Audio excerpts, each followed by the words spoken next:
इस समय माननीय सुप्रीम कोर्ट में एसआईआर के ऊपर सुनवाई हो रही है और आज मैंने माननीय सुप्रीम कोर्ट से रिक्वेस्ट किया है कि बंगाल के प्रशासन को इलेक्शन कमीशन के अंडर में लेना ज़रूरी है। बंगाल में वहाँ बीएलओज़ को धमकाने की घटनाएं सामने आ रही हैं, उनको डराने की घटनाएं सामने आ रही हैं और कुछ घटनाएं ऐसी भी सामने आई हैं कि बीएलओ ने आत्महत्या किया है। लेकिन बीएलओ ने आत्महत्या क्यों किया? वो नेचुरल डेथ है या डर के कारण वो डेथ हुई है, दबाव के कारण डेथ हुई है? चूँकि कोई पोस्टमार्टम नहीं हुआ, कोई प्रॉपर केस रजिस्टर नहीं हुआ है, इसलिए ये भी कहना बड़ा मुश्किल है कि वो बीएलओ ने आत्महत्या क्यों किया है। इसलिए आज मैंने माननीय सुप्रीम कोर्ट से कहा कि जैसे जब इलेक्शन होता है और इलेक्शन के दौरान मॉडल कोड ऑफ कंडक्ट के दौरान पूरा का पूरा प्रशासनिक अमला, कलेक्टर, कप्तान, एसडीएम, थानेदार, तहसीलदार सब इलेक्शन कमीशन के अंडर में काम करते हैं, इलेक्शन कमीशन के डायरेक्शन पे काम करते हैं, वैसे ही इस स्पेशल इंटेंसिव रिवीजन के दौरान भी बंगाल में जो पुलिस प्रशासन है, जो तहसीलदार हैं, जो कलेक्टर हैं, कप्तान हैं, थानेदार हैं, ये भी इलेक्शन कमीशन के ही निर्देश में काम करें, इलेक्शन कमीशन के अंडर में ही काम करें। फ्री एंड फेयर इलेक्शन तभी हो सकता है जब आपकी वोटर लिस्ट अच्छी हो, वोटर लिस्ट एकदम सही हो, वोटर लिस्ट में किसी गड़बड़ आदमी का नाम ना हो। और ये वोटर लिस्ट सही करने के लिए ही एसआईआर हो रहा है पूरे देश में। मेरी पीआईएल पे माननीय सुप्रीम कोर्ट ने सभी राज्य सरकारों को नोटिस जारी किया है। कोई भी राज्य सरकार विरोध नहीं कर रही है, लेकिन कुछ राज्य कर रहे हैं। बंगाल भी उसमें एसआईआर का विरोध कर रही है। बंगाल के मुख्यमंत्री, बंगाल के कई मंत्रियों के ऐसे बयान भी आए हैं जहां उन्होंने ये भी कहा है कि जो बीएलओ आए उसको, झारखंड से घटना आई है जहां बीएलओ को धमकाने की भी बात आई है। तो ऐसी परिस्थितियों में सही से एसआईआर तभी हो पाएगा, ठीक से वोटर लिस्ट तभी बन पाएगी जब पूरा का पूरा प्रशासन इलेक्शन कमीशन के अंडर में काम करे। जब भी मॉडल कोड ऑफ कंडक्ट लगता है और उसके बाद जब तक इलेक्शन नहीं होता, वो 1 महीने तक पूरा का पूरा प्रशासन, चाहे वो चीफ सेक्रेटरी हो, चाहे होम सेक्रेटरी हो, चाहे कलेक्टर हो या कप्तान हो, सब इलेक्शन कमीशन के दायरे में काम करते हैं। चूँकि इस समय एसआईआर की प्रक्रिया चल रही है और ये भी उतनी इम्पॉर्टेंट है जितना कि फ्री एंड फेयर इलेक्शन है, क्योंकि सही वोटर लिस्ट के बिना, प्योर वोटर लिस्ट के बिना फ्री एंड फेयर इलेक्शन हो ही नहीं सकता। अगर हमारे वोटर लिस्ट में किसी रोहिंग्या का नाम है या घुसपैठियों का नाम है, या वोटर लिस्ट में किसी ऐसे व्यक्ति का नाम है जो मर चुका है, या वोटर लिस्ट में किसी ऐसे व्यक्ति का नाम है जो उस क्षेत्र में रहता ही नहीं है, या वोटर लिस्ट में किसी ऐसे व्यक्ति का नाम है जो 18 साल का है नहीं, कम उम्र का है, तो फिर वो फ्री एंड फेयर इलेक्शन नहीं हो सकता। इसलिए जितना इम्पॉर्टेंट है इलेक्शन कराना, उतना इम्पॉर्टेंट है अच्छी ठीक से वोटर लिस्ट को बनाना। और ठीक वोटर लिस्ट तभी बनेगी जब स्पेशल इंटेंसिव रिवीजन ठीक से होगा, एसआईआर ठीक से होगा। और ये एसआईआर का विरोध किया जा रहा है पॉलिटिकल पार्टियों के द्वारा। यहाँ माननीय सुप्रीम कोर्ट में एसआईआर के विरोध में बहुत सारे सांसद भी आए हैं। टीएमसी की सांसद महुआ मित्रा आई हैं, कांग्रेस के सांसद केसी वेणुगोपाल आए हैं, आरजेडी के सांसद मनोज झा आए हुए हैं, ऐसे तमिलनाडु से भी सांसद विधायक आए हुए हैं, बिहार से भी सांसद विधायक आए हुए हैं। कुल 20 याचिकाएं हैं जो सुप्रीम कोर्ट में चल रही हैं और मामला सुप्रीम कोर्ट में चल रहा है, सुनवाई चल रही है। इसके बावजूद बीएलओज़ को धमकाने की घटनाएं आ रही हैं। इसलिए मैंने आज माननीय सुप्रीम कोर्ट से रिक्वेस्ट किया है कि तत्काल इसका संज्ञान लें और इलेक्शन कमीशन को निर्देश दें कि वो बंगाल का प्रशासन अपने हाथ में ले ले। इलेक्शन कमीशन के पास ये पावर होती है कि वो प्रशासन को इलेक्शन के दौरान इलेक्शन कराने के लिए तो पूरा प्रशासन आता ही है इलेक्शन कमीशन के पास, लेकिन अब चूँकि एसआईआर हो रहा है और ये भी उतना ही इम्पॉर्टेंट है जितना कि इलेक्शन इम्पॉर्टेंट है, इसलिए अब पूरा का पूरा प्रशासन इलेक्शन कमीशन के अंडर में आ जाए, जिससे कि ठीक से वहाँ एसआईआर हो सके। मेरा सरकार से भी निवेदन है कि जो ये कानून है जिसके कारण इतने ज़्यादा फर्जी वोटर बन रहे हैं, फर्जी वोट बन रहे हैं, उनको भी, कानूनों को भी बदले।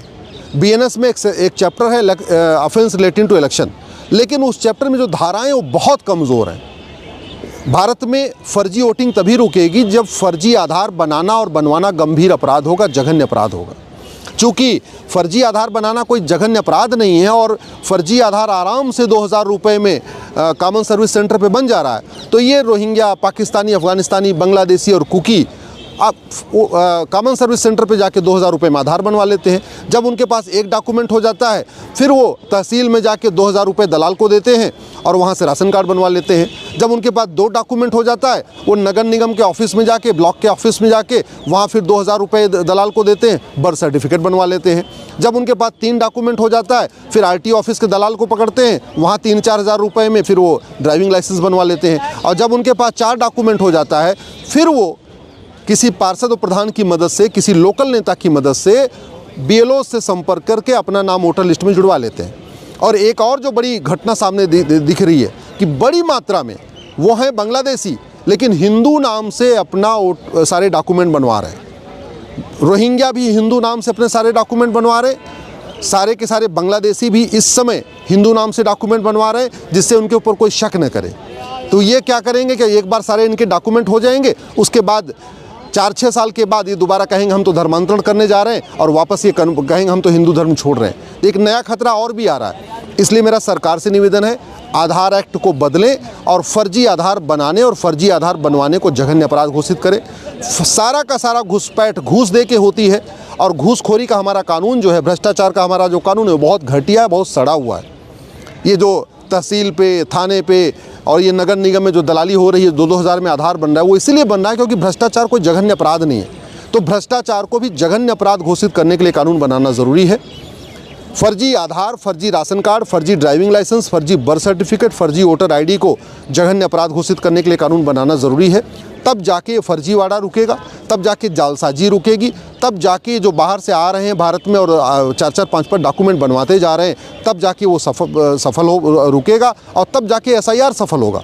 एक और भी जो घटना देखने में सामने आ रही है कि जहाँ पे SIR होता है, ये घुसपैठिए वो राज्य छोड़ के दूसरे राज्य में चले जाते हैं। जब बिहार में SIR हो रहा था तो ये घुसपैठिए बिहार से चले गए बंगाल। अब बंगाल में SIR हो रहा है तो फिर ये घुसपैठिए बिहार चले आ रहे हैं और झारखंड चले जा रहे हैं, और कुछ अपने वापस भी जा रहे हैं। तो ये जो हो रहा है वो इसलिए हो रहा है क्योंकि घुसपैठ नियंत्रण कानून हमारा बहुत घटिया है, सड़ा हुआ है हमारा। तो घुसपैठ विरोधी कानून भी कठोर बनाना पड़ेगा। घुसपैठियों की मदद करने को जघन्य अपराध घोषित करना पड़ेगा। जो भी व्यक्ति घुसपैठियों का किसी भी तरीके से, चाहे पैसे से मदद कर रहा है या उनका डॉक्यूमेंट बनाने में मदद कर रहा है, जो भी व्यक्ति घुसपैठियों का आधार बना रहा है या राशन कार्ड बना रहा है या ड्राइविंग लाइसेंस बना रहा है, बर्थ सर्टिफिकेट बना रहा है, वोटर ID बना रहा है, उसको भी जेल में डालना पड़ेगा। तब जाके SIR सफल होगा, तब जाके घुसपैठ रुकेगी। नहीं तो हम एक जगह SIR करेंगे, वहाँ के घुसपैठिए दूसरे राज्य में चले जाएंगे, जब वहाँ SIR ख़त्म हो जाएगी फिर वहीं वापस आ जाएंगे।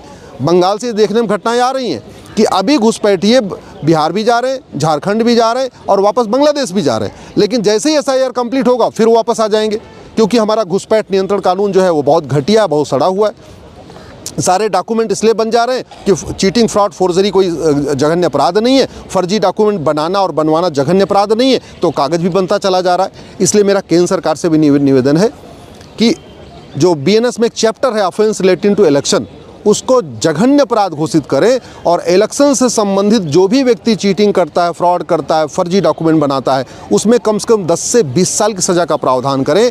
आधार एक्ट को बदलें, उसमें फर्जी आधार बनाने और बनवाने पे 10 से 20 साल की सज़ा का प्रावधान करें। और इसी तरीके से जो बाकी के डॉक्यूमेंट हैं, जैसे ड्राइविंग लाइसेंस हो गया, पासपोर्ट हो गया, वोटर ID हो गया, राशन कार्ड हो गया, बर्थ सर्टिफिकेट हो गया, इसको भी जो फर्जी डॉक्यूमेंट बनवा रहा है उसको भी 10 से 20 साल की सज़ा देने के लिए कानून बनाएं।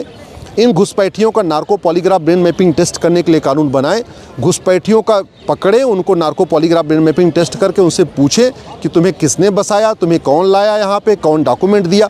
जब घुसपैठियों के मददगारों पे कार्रवाई शुरू होगी तो अपने आप घुसपैठिए भागना शुरू कर देंगे। चूँकि घुसपैठियों का narco polygraph brain mapping test नहीं हो रहा है, इसलिए अभी तो वो बिहार से बंगाल चले जा रहे हैं, बंगाल से बिहार चले आ रहे हैं, लेकिन वो भागेंगे नहीं, बहुत कम संख्या में भाग रहे हैं, अपने देश जा रहे हैं। कानून कठोर होगा, ये अपने आप खुद चले जाएंगे, 90% घुसपैठिए अपने आप चले जाएंगे।